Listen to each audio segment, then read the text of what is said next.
So ayun mga bossing, magandang umaga. Meron tayong unit dito ngayon, Mio 4. Isiset natin to ng 59 all stock. Ito yung head 5TL last carbs.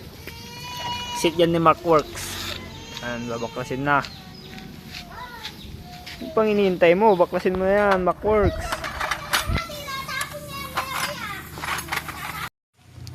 Yan mga bossing, baklas na. Ano yung niya?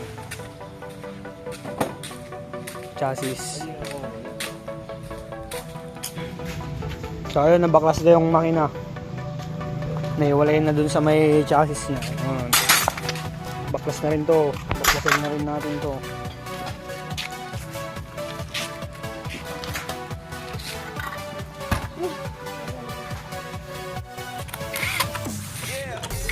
Dami libag.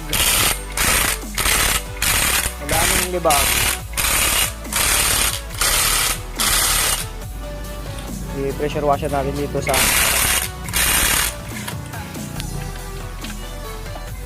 malibag. Pressure washer natin to mga bossing.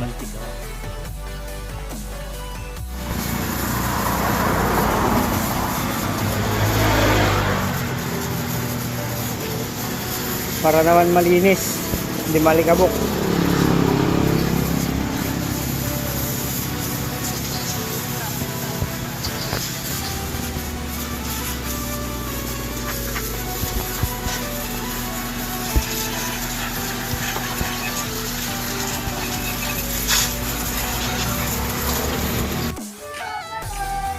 Dryer muna natin. Sun dryer. Bulag sa araw.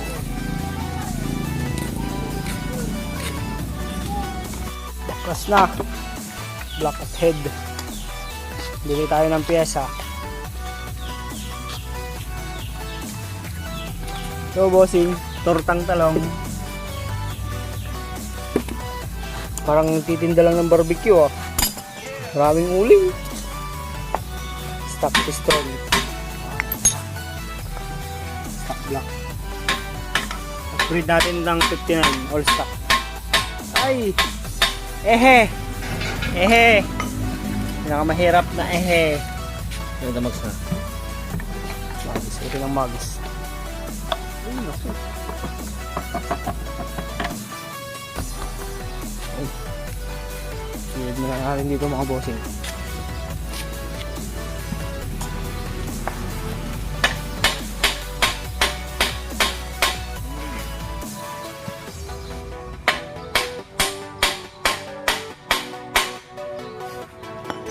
Ayaw.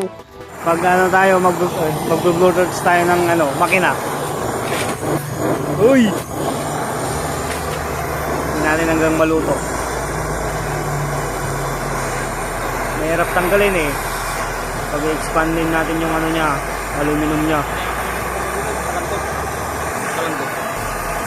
Parang murag yun. Diyos.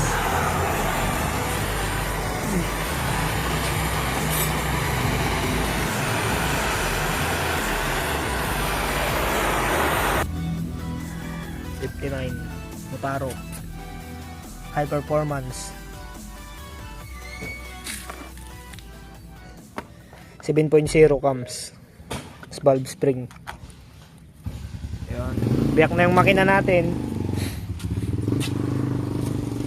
Tayo na lang natin si Markworks. So ayun mga bossing, nandito tayo sa machine shop at magpapapalit tayo ng bearing. Kasi yung side bearing ng Sigunyal ay may tama, malagitik. Kaya palitan natin ng bago para walang lagitik. Yun mga bossing. Tapos palain na rin natin kay Tatang. Oh, ayan na si Tatang oh. Minasi-masi na ni Tatang yan oh. Yan oh. Oh, kita nyo naman mga bossing oh. One hand lang yan mga bossing, pero malakas yan si Tatang. Magaling yan sa mga Sigunyal at pagpapalit ng bearing mga bossing. Tingnan naman, malakas yan si Tatang, tapos i-align pa niya yan. So ayun mga bossing, nalis na ni Tatang. Ilalagay niya na yung bagong bearing, tapos i-check niya na yung alignment.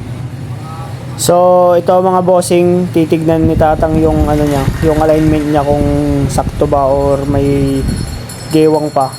Yan, titignan ni Tatang. So, sa tingin naman ni Tatang ay walang tama. Maganda naman yung ano niya, Quality. yung pag-ikot niya. Para iwas daw sa vibrate. Pero bossing. So, yun mga bossing, quality, walang gewang. So, yun, tapos na yung alignment niya, mga bossing. So, ayun na, uwi na tayo at isasalpak na natin to. Alright, let's go. Mga bossing, lagay na natin yung sigunyal para mabuo na.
So ayan mga bossing, naking check tayo.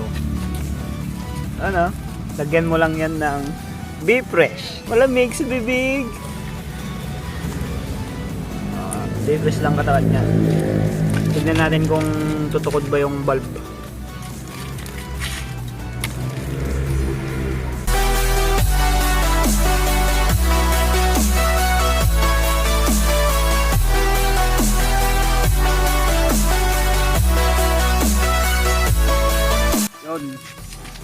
Yun o.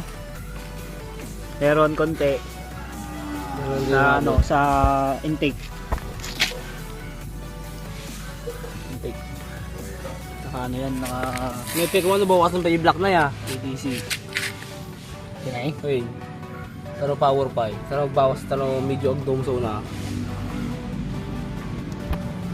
Katumata side na, katamay sa side, katub. Kasi bligin ng TV ata. Tak.